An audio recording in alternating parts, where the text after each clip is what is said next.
Ahora voy a hablarte acerca de lo que son las buenas prácticas en base de datos relacionales. Tanto en base de datos como en muchas tecnologías existen buenas prácticas. Esto es algo que recopilé y te comparto.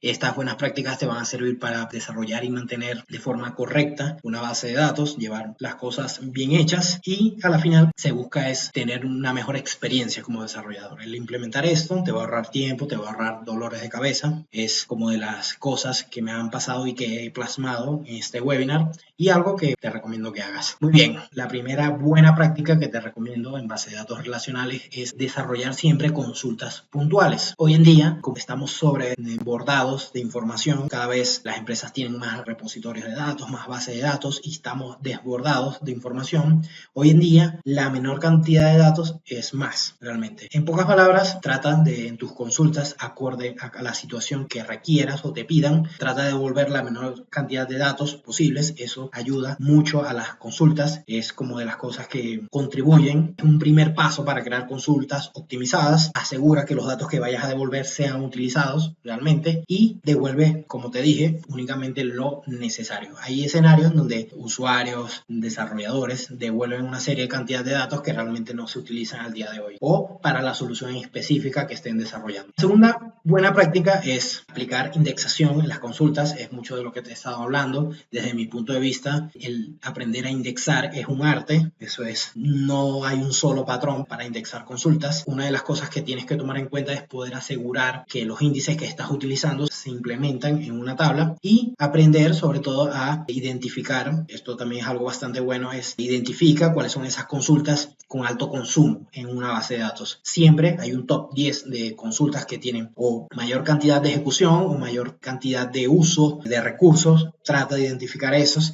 y compleméntalo aplicándole indexación a esas consultas. Eso, como te estoy diciendo, es un primer paso para aprender a optimizar base de datos, que es otro tema que en cualquier momento podemos conversarlo, pero es parte de las cosas que debes tomar en cuenta. Y todo esto se basa en ensayo y error. Implementa la idea, pruébalo y ve el efecto. Si es viable, lo dejas. Si no es viable, lo quitas. Es como mucho esta dinámica que te comparto. La tercera buena práctica que también considero es desarrollar componentes reutilizables, el aprender a crear utilitarios. Hay casos en donde me ha pasado en lo personal que he implementado soluciones y estas las he podido llevar a otros proyectos y esto es uno de mis hábitos que también hago en mis ratos libres. He desarrollado funciones de conversión. Hay casos en donde se requiere casos de IVA, ya cosas como un poco más asociadas a los negocios. Sin embargo, a nivel técnico también te recomiendo desarrollar tus propios utilitarios. Puedes hacerlo en grupo, puedes hacerlo de forma individual, compartido, como tú prefieras, ya depende de tu modalidad, pero el desarrollar utilitarios te va a poder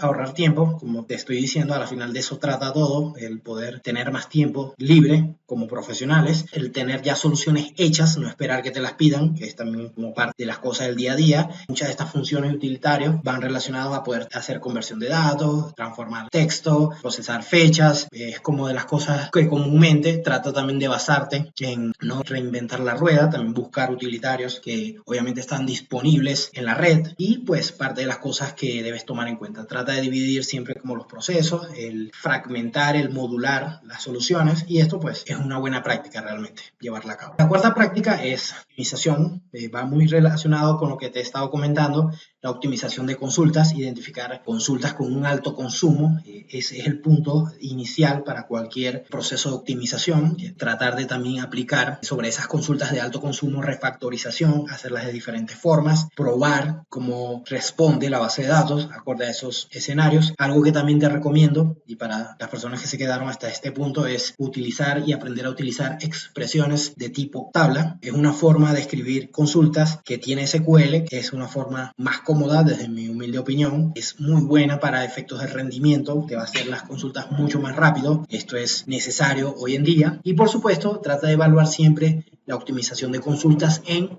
milisegundos. Así es que se mide, no se mide en segundos ni en minutos, se mide en milisegundos y este es como el punto de partida. Toma, por ejemplo, la ejecución previa, una consulta se ejecutó en 100 milisegundos y a raíz de eso pues empiezas a hacer la refactorización. Bueno, vamos a buscar las consultas que tienen un mayor consumo, los procesos que realmente son pesados para la base de datos y trata de medir esto en milisegundos. Esto pues te va a dar un contraste antes y después. Y por último, te comparto la quinta buena práctica, aunque está compuesta propuesta de 4 buenas prácticas y es 1, desarrollar y mejorar el modelado de los datos. Como te dije, muchos de los problemas de lentitud de consultas de base de datos en general van relacionadas con estos temas. Aprender a modelarlos correctamente. No todo, no es una ley absoluta tampoco. Hay casos en donde está bien establecido el modelado de los datos. Otras recomendaciones es buenas prácticas, es respaldar base de datos dependiendo en el entorno que te encuentres. Trata de implementar esto, el respaldo, el siempre tener una base de datos a la mano es útil, créeme. Esto es parte de las cosas básicas que debes tomar en cuenta